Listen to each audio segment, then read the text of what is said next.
So I've thought things over for a couple days here since Kamala Harris was, well, she's not formally named, but she's the front runner to be on the Democratic ticket for the nomination for President of the United States. And I I don't there's so many sides of things where you look at so many Republican pundits, so many Democratic pundits. Each side has it. Oh my gosh, everything is flipped.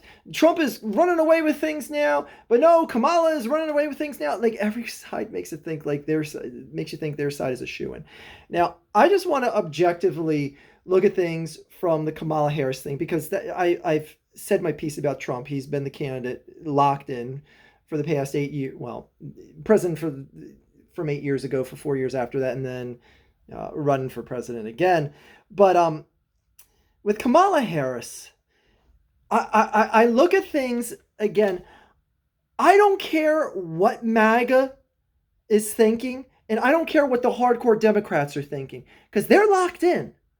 Like I was telling someone in the comments the other day of one of my videos, and they said something about like, is this or that going to sway voters? And I said something about how like Trump could come out. He could have came out at the RNC convention and said, abortion isn't that bad. Everyone in the country should be able to have abortion. I think we should get Roe versus Wade re-overturned. Like, and none of his votes would change. The people that are locked in to vote for him would stay with him. They'd probably sit there and say, well, I don't know, maybe abortion isn't that bad. I don't necessarily agree with that, but I don't know. Maybe we should let Roe versus Wade be a thing again. There could be video of him having anal sex that is released with a transvestite.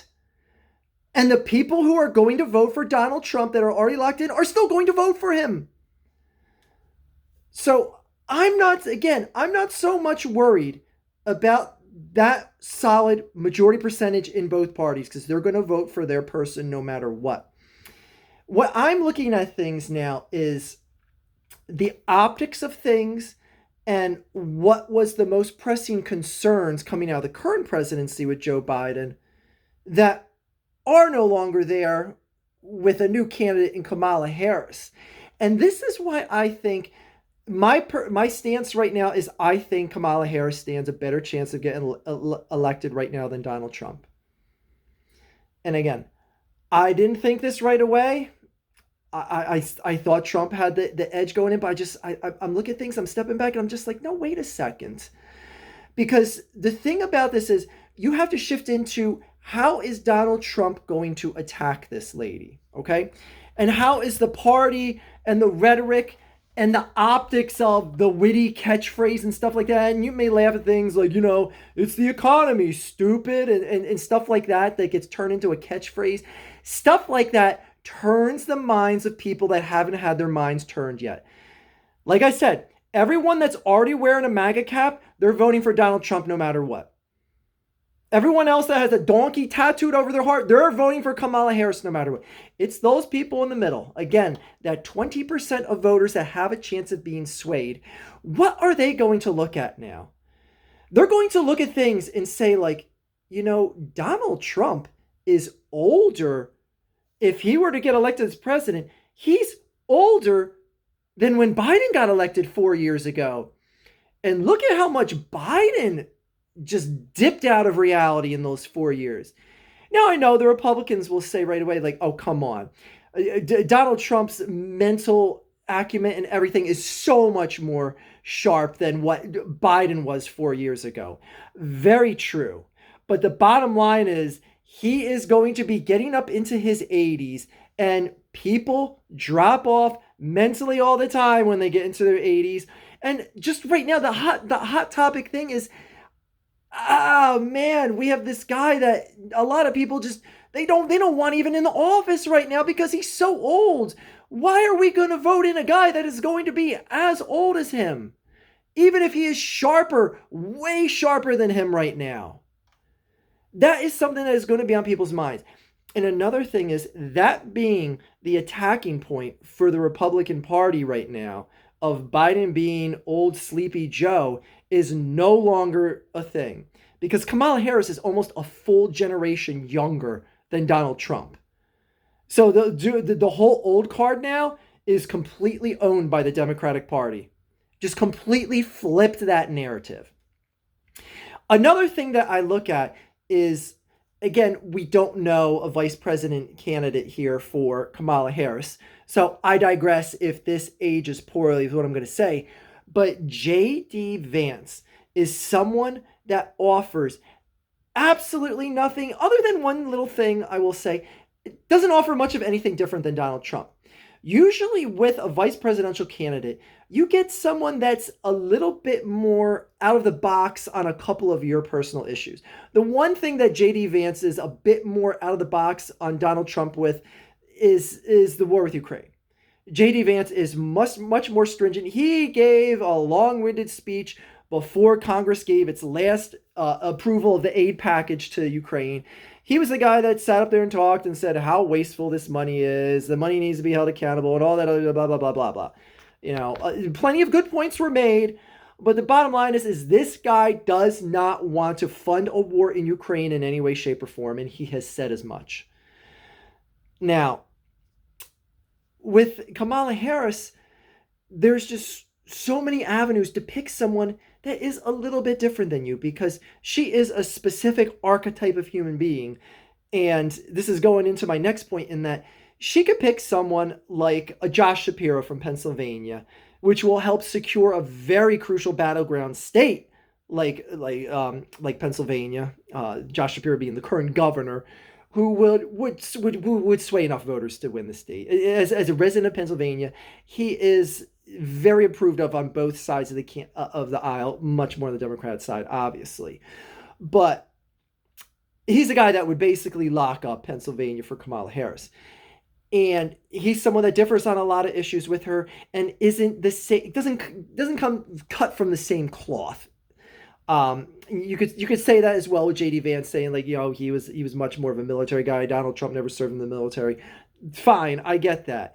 But Kamala Harris is someone who was a prosecutor, a state prosecutor, a state attorney general. Oh, by the way, she was the state attorney general of the biggest state in our union, California. So what then, going into my next point, what then do you attack her on? What is the attacking point? Again, other than her laugh, that she cackles like a hyena occasionally? Is that going to be it? Because, man, the Republican Party, they like locking people up. They like getting criminals off the street. They're all about that. And again, you have to you have to put yourself in the shoes of the people that are in the middle of the road that aren't going to commit their vote fully to the MAGA or the Democratic Party. They're just waiting to be flipped. They're going to see things now. Am I going to vote for the lady who was a prosecutor who locked up sex offenders, or the person that many people, many of which are in the middle bracket of that voting column that haven't gone either way yet, that they see Donald Trump as a sex offender? Like, sensically, what makes more sense in your mind? Vote for the lady that locked up sex offenders, or vote for the guy that we see as a sex offender? It's optics like that again, to the undecided voters, again, in the Republican and Democratic Party, you have to say, what are these voters going to be looking at? How are they going to rationally come to their decisions? And on top of that, she's not Hillary Clinton. She's not Hillary Clinton. And that right now is the only person that Donald Trump has beat in a presidential election up to this point. Okay? Hillary Clinton is probably one of the worst candidates that has ever come on a ticket in my lifetime. I know, okay, well, what are you talking about? There's candidates that were for slavery and whatnot that ran for like, okay, in my lifetime. Beating her, I'm looking at this, I'm just like, I don't think that's anything impressive. I don't think beating Biden 4 years ago, when, again, he was a mumbling old man, much less than he is now, but I'm like, he lost to him. And honestly, Donald Trump had a pretty good presidency. I mean, COVID got thrown in his lap, and that threw the country into a loop. That's not necessarily his fault. But I mean, it's not like voters went to the voting booth saying like, oh man, I'm holding President Trump accountable for COVID, unless they thought his handling of it was poor, which some of them did. But still, like, again, what is the attacking point on Kamala Harris going to be? That she prosecuted people and sent them to jail? That she was a former cop? Oh my gosh! The Cops' Lives Matters is the Republican Party MO. What is the attacking point going to be there? There might be more people that genuinely dislike, and this again, it could be making a point for the Republican Party, but there may be more people that genuinely dislike Kamala Harris in the Democratic Party than the Republican Party, which Republicans are going to be like, aha, that's going to be what turns it. They're going to be those Democrats that vote Republican now. Like, no, it's still not going to be enough. Like, let's be real. It's still not going to be enough to flip enough minds of Democratic Party voters. Just jump over and vote for the guy that just became a convicted felon. Again, the people in the middle that are the undecided voters got to look at things. They got to say, like, am I going to vote for the lady that locked people up? Or am I going to vote for the guy that honestly should be locked up? That is a convicted felon. Just got 12 plus counts found by a jury of his peers, convicted, guilty.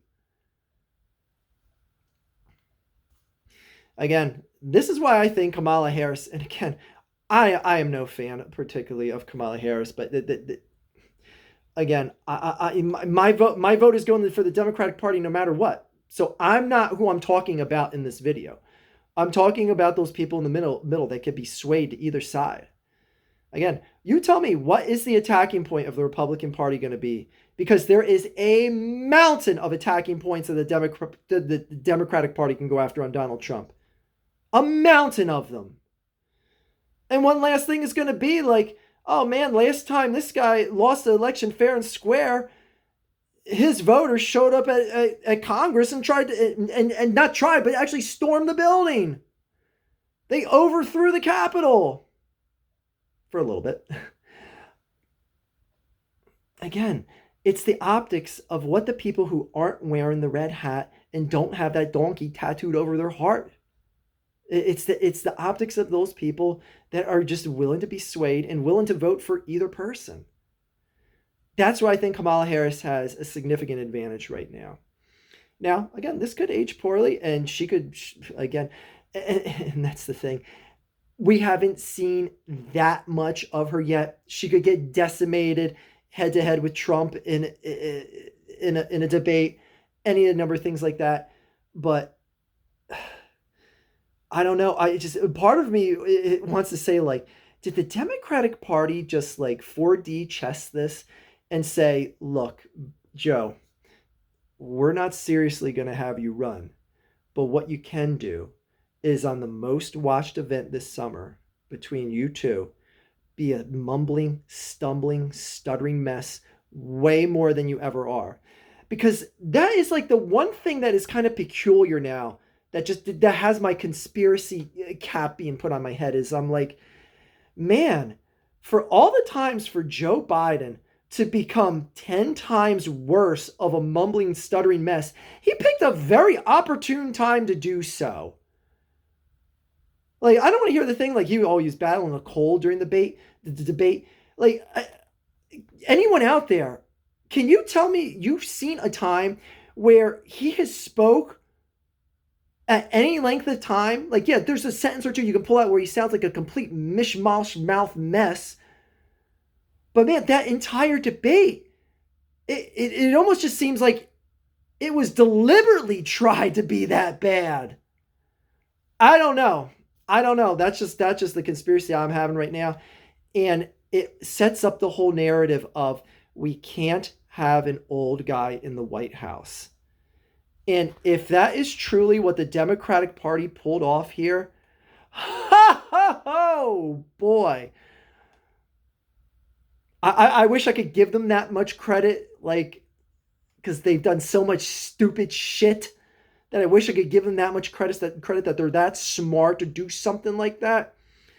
Because, man, like, again, the whole narrative coming out of, no one was talking about I can't believe Trump said this or Biden said that.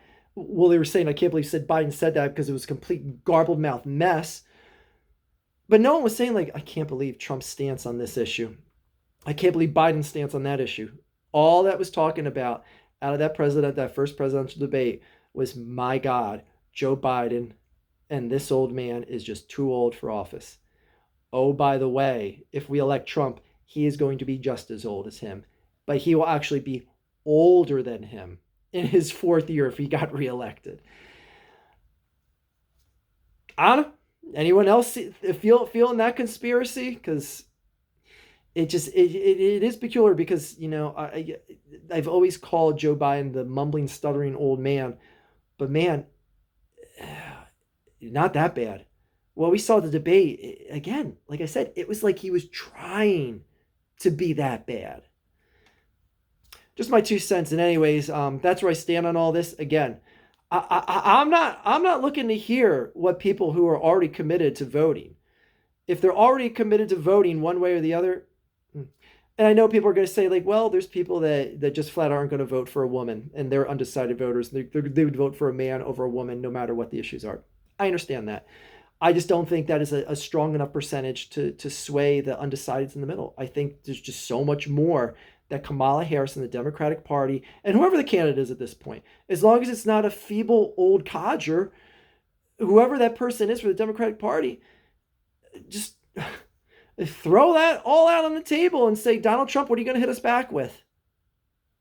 Anyways, just my 2 cents on this election. And honestly, I think the one potential for a blowaway in this election is Kamala Harris or just the Democratic Party. Again, it doesn't even have to be her. Just has to be someone in the relative same age of Kamala Harris at this point, and not have a list of felony arrests or something like that. Anyways, that's just where I stand on things, just objectively thinking about things. You guys know I try to keep it real here. I try to keep it 100.